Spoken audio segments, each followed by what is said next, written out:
আকাশে যেন উঠছে রংধনুর ৭ রং। নীল আকাশ জুড়ে লাল, নীল, সবুজ, হলুদ রঙের এক অদ্ভুত মায়া। আর তার মাঝখানে উঠছে ড্রাগন, সাপ, বাদুড় আর বক্স আকৃতির রঙিন ঘুড়ি। এমনই এক মনোমুগ্ধকর দৃশ্য দেখা গেল ফরিদপুরের পদ্মা নদীর বালুচরে, যেখানে সম্প্রতি অনুষ্ঠিত হয় বর্ণিল ঘুড়ি উৎসব। এই উৎসবে যোগ দিতে এসেছিলেন বিভিন্ন বয়সের হাজারো মানুষ। কেউ ঘুড়ি ওড়াচ্ছিলেন, কেউ মুগ্ধ হয়ে দেখছিলেন। পদ্মার তীর যেন এক আনন্দ মেলায় রূপ নিয়েছিল। ঘুড়ি প্রতিযোগিতায় অংশ নেন শতাধিক প্রতিযোগী। বিভিন্ন আকৃতির ও রঙের ঘুড়ি নিয়ে তারা আকাশকে রাঙিয়ে তুলেছিলেন। প্রতিযোগিতা শেষে বিজয়ী ৩ জনকে পুরস্কৃত করা হয়। আমি নিয়ে আসছি 3D ড্রাগন ঘুড়ি, 200 ফিট লম্বা। আমার অনেক ভালো লাগছে, অনেক মানুষ আমার ঘুড়িটা দেখতে। আমাদের যে নতুন প্রজন্ম এটা আসুক, যে আমাদের এই যে পুরানো যে ঐতিহ্য ঘুড়ি উৎসব, এটা আনন্দ উপভোগ করবে পরিবার পরিজন সহ। আমাদের ছেলেমেয়েরা ওরা এই যে পুরনো ঐতিহ্য এটা দেখতে পাচ্ছে এখানে এসে, অনেক ফাইন লাগতেছে আমাদের। কালার এক্সপার্ট, জর্জ স্যাপ এবং মাইল্ড অন হ্যান্ডস টেকনোলজি সমৃদ্ধ অরিক্স ক্রিস্টাল ওয়াশ আপনার লন্ড্রি এক্সপার্ট। এখানে শুধু প্রতিযোগিতাই নয়, ছিল এক মিলন মেলার আনন্দ। শিশুরা বড়দের সঙ্গে ঘুড়ি ওড়ানোর আনন্দে মেতে উঠেছিল।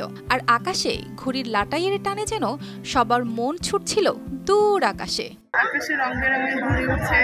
ছোটবেলায় সবার কাছে শুনতাম যে সবাই ঘুড়ি উড়ায়, কিন্তু আমাদের শহরের কালচারের সাথে ঘুড়ি উৎসবটা, ঘুড়ি ওড়ানোটা আস্তে আস্তে হারিয়ে গিয়েছে, যার জন্য এখানে আসি এসে খুবই ভালো লাগতেছে। একটা বছর অপেক্ষা করি কবে এই উৎসবটা আসবে, তো আজকে আসতে পেরে আমি খুবই আনন্দিত।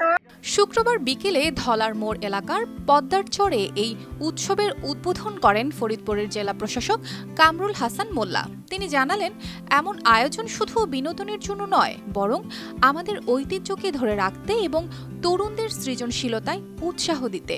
আজকে যে অংশগ্রহণ, এটা আমি মনে করি যে ফরিদপুরের ঐতিহ্যবাহী ঘুড়ি উৎসবে সবকিছুকে ছাড়িয়ে দিয়েছে। আমাদের তরুণদেরকে যেন, আমাদেরকে পরবর্তী প্রজন্মকে যেন আমরা দিক নির্দেশনা দিতে পারি এবং তারা যেন সুন্দরভাবে বেড়ে ওঠে।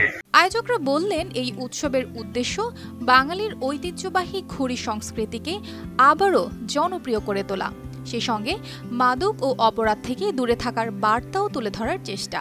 আসলে শৈশবে হারিয়ে যাওয়ার জন্যই তো আমাদের এই ঘুড়ি উৎসব। তো এখানে দেখুন ধলার মোড়ের যে পদ্মার চর, এখানে কিন্তু অনেক দর্শনার্থী ইতিমধ্যে ভিড় করেছে এবং আকাশে কিন্তু রং বেরঙের ঘুড়ি উঠছে।